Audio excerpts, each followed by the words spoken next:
Cette fois, c'est la fin, on se retrouve pour une nouvelle vidéo Lego Review. Aujourd'hui du set Lego Ninjago Dragon Rising 71839, le robot Spinjitzu Darin, sorti le 1er juin 2025 au prix public de 19,99 €, contenant 213 pièces et étant recommandé pour 7 ans et plus. Petit set du coup très sympathique qui est sorti à l'occasion de la partie 2 de la saison 3 de Ninjago Dragon Rising qui a fuité, mais qui est censé sortir en septembre prochain. Et donc, puisque j'ai ce set en main, on va pouvoir en faire la review et on va tout de suite commencer par les mini-figurines. Alors juste ici, nous avons la mini-figurine Devil Harin dans une toute nouvelle tenue, en effet une version exclusive. Néanmoins, toutes les pièces ont d'ores et déjà été vues sur d'autres mini-figurines. Effectivement, dans cette configuration, elle appartient qu'à ce set. Néanmoins, toutes les pièces ont déjà été vues dans d'autres sets. Comme par exemple les cheveux sur sa version urbaine des Markets ou encore sa version tournoi des sources. La tête, c'est la même depuis juin 2023. Le foulard, depuis 2014. Ce qui est du torse et des jambes, déjà c'est un peu plus récent, avec donc du janvier 2025. L'arrière n'a toujours pas changé, mais il reste quand même très sympa avec les lanières, le bout de tissu, l'arrière du dragon, c'est parfait. Et donc voilà la seule unique expression faciale sans son foulard. En termes d'accessoires, ce sera une Prismatic Blade.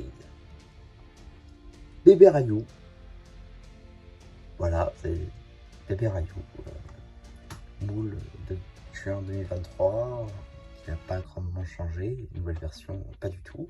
Voilà, il est déjà disponible notamment dans le Bounty, le robot de Sora, le Buggy Darin, le dernier Temple 4+, sorti en janvier 2025. Enfin bref, assez largement disponible pour pas qu'il y ait besoin de beaucoup de commentaires. Juste ici, nous avons notre Draconic Spectral à jambes de fantôme, une figurine très détaillée qui est donc la seconde version des Draconic de janvier 2025, qui reprend à peu près les mêmes mots dans la mesure où on a le même casque et les mêmes armures, cette fois-ci dans de nouvelles couleurs, notamment le casque qui passe du Dark Red au Dark Pearl Grey, et pour l'armure qui passe du Dark Pearl Grey au Earth Blue. Donc pour le coup, de très beaux détails, de très beaux moules, de très beaux recolors, également une très belle expression faciale qu'on verra un petit peu après, également torse avec cette armure qui a l'air d'être implantée dans leur corps, tout sympa. Également la corde qui est juste un recolor des dernières impressions, pas grand chose à dire. Sinon la pièce de jambe de fantôme également un recolor et donc une nouvelle pièce de juin 2025 comme la totalité des pièces juste ici, sauf les cornes.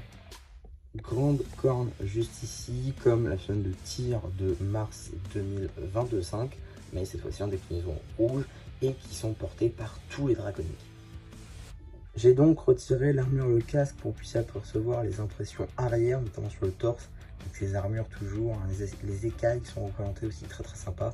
Également la tête avec de magnifiques topographies et en leur milieu du coup le logo des 5 bannis qui est gravé, on dirait, c'est très sympa.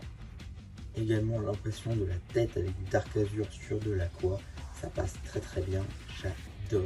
Qui reprend la tête des Draconic Scouts.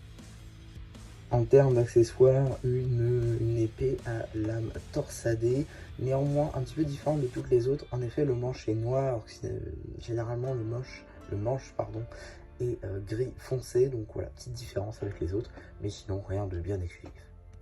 Tout d'abord, avant de s'attaquer aux détails, j'ai envie de dire, j'aimerais revenir sur un point assez important, c'est comment est-ce qu'il tient. Il est assez stable en vrai. Selon la pose dans laquelle vous le mettez, il est assez stable. On peut l'avoir dans beaucoup de poses différentes, notamment comme ceci. Les bras peuvent être plutôt bien flexibles, même les jambes techniquement sont plutôt sympas.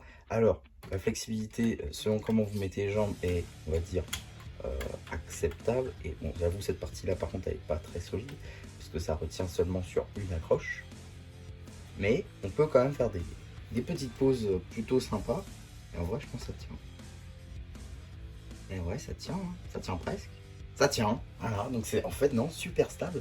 Non, franchement, c'est un super robot, je trouve, pour un prix plus qu'acceptable, en vrai, 19,99 €, avec une palette de couleurs plutôt sympathique, je trouve, avec donc le noir, le flame yellow, le doré et le rose transparent qui, évidemment, fait écho à un aspect peut-être un peu plus technologique et également qui revient sur un détail de la minifigurine d'Arin présente dans le set, qui est donc son dragon violet, donc qui est disponible sur le torse. Donc il y a cette petite couleur qui revient ici. En termes d'armes également, on a ceci.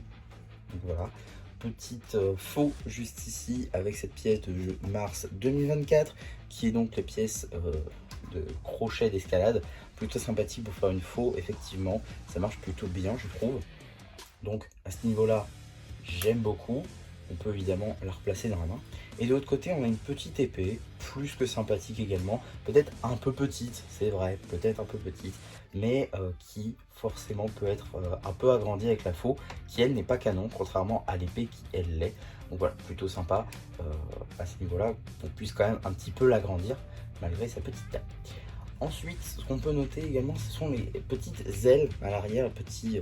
oui, on peut appeler ça des ailes, avec des pièces plutôt sympathiques que je vais essayer de pointer avec ma flèche. Juste ici, donc, la pièce, la taille de bouclier en doré qui, je crois, n'est pas très récurrente, ou même est un nouveau mood, enfin, un nouveau recolor, je sais plus exactement, ça j'avoue, j'ai un petit doute. En tout cas, elle n'est pas très récurrente, et donc, la voir ici, c'est plutôt sympathique. On a également des jonctions en flame yellow ou encore en noir. Donc voilà, on a 4, 5 articulations flame yellow et une en noir. Pourquoi pas. On a également des racks pour les lames prismatiques. Alors là, j'en ai mis 2. C'est vrai qu'Arin n'en possède qu'une seule, mais vu qu'elle est disponible en pièces supplémentaires, je me suis dit que 2, ça pourrait être sympa, puisque qu'il y a 2 racks, c'était assez logique, j'ai envie de dire. Également, le robot, on peut voir que c'est littéralement un Arin en plus grand, dans la mesure où on a cette partie tissu qu'on peut revoir sur un minifigurine. Je vais vous la montrer en même temps. Donc ici, par exemple, on a le détail du dragon, évidemment, qu'on retrouve donc sur les pièces roses transparentes, mais également le bras noir juste ici, qui est également noir ici. Donc voilà, je trouve que c'est plutôt sympa d'avoir un robot qui reprend un peu les mêmes couleurs qu'Arin, et vraiment au détail près, ce que je trouve plutôt sympathique. Également, le cockpit est assez grand, ce qui permet par exemple de faire asseoir, on va reprendre la minifigurine encore une fois, Arin, que ce soit comme ceci, donc c'est-à-dire bien rentré dans le cockpit, ou alors un petit peu sorti, ce qui fait que ça passe quand même. Et si vous le mettez sorti, ça vous permet d'inclure le bébé Rayou, comme je l'ai fait dans l'intro, ce qui, je trouve, est un détail plutôt sympathique. Ensuite, on va retirer le tout. Encore une fois, ce robot fait partie de la lignée des robots élémentaires de 2024, qui comprend dans la collection le robot élémentaire de feu de Kai, robot élémentaire de la Terre de Cole, le robot élémentaire de la technologie de Sora, également le robot élémentaire de l'énergie de Lloyd, et donc le robot Spinjitzu ici d'Arin. Alors, à noter que Lloyd n'est pas canon, le robot de Lloyd n'est pas canon, contrairement à celui-ci, mais du coup, on peut quand même, voilà, retirer le pied, retirer l'autre pied, enfin les pieds et jambes, hein, on se comprend. Également retirer les bras, si tout va bien. Oui, super, le cockpit en prend un coup. Tac, et voilà. Bon, je vais aller chercher la pièce du cockpit, sinon ça va être embêtant.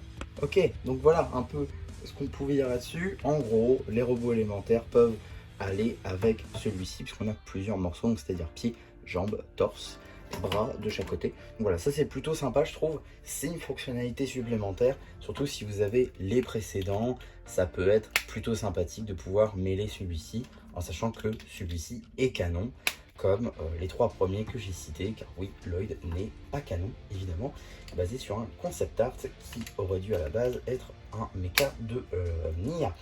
Enfin bref, tout ça pour dire que ce robot d'Arin est plutôt sympathique, je trouve, plutôt assez grand, même si c'est un peu la taille, on va dire, de base des robots élémentaires, donc ça ne change pas là-dessus. La construction également reprend les procédés du robot élémentaire, notamment sur le cockpit, sinon les jambes et les bras sont assez différentes. Au niveau construction, c'est plutôt sympathique. Également, pièce que je n'ai pas notifiée, puisqu'elle n'apparaît pas sur celle-ci, mais sur celui-là, on a des panneaux comme ceci, 1 par 2, qui vont vers le bas, en doré. Donc ça c'est plutôt sympathique, présent en 4 exemplaires. Donc ça c'est plutôt sympa, notamment pour du part-out. Car oui, je pense très honnêtement que ce set finira en part-out. Malgré le fait que ce soit un très très bon set, il n'y a pas réellement de figurines très très intéressante. Bébé Rayou, tout le monde en a des tonnes. Harry n'est même pas dans sa tenue du Thunder Fang, alors qu'elle aurait carrément pu passer dedans. Et également Spectral Draconic qui est disponible dans de très larges boîtes. Bon, c'est pas très intéressant niveau figurine, néanmoins niveau construction, bah, écoutez, c'est plutôt sympa.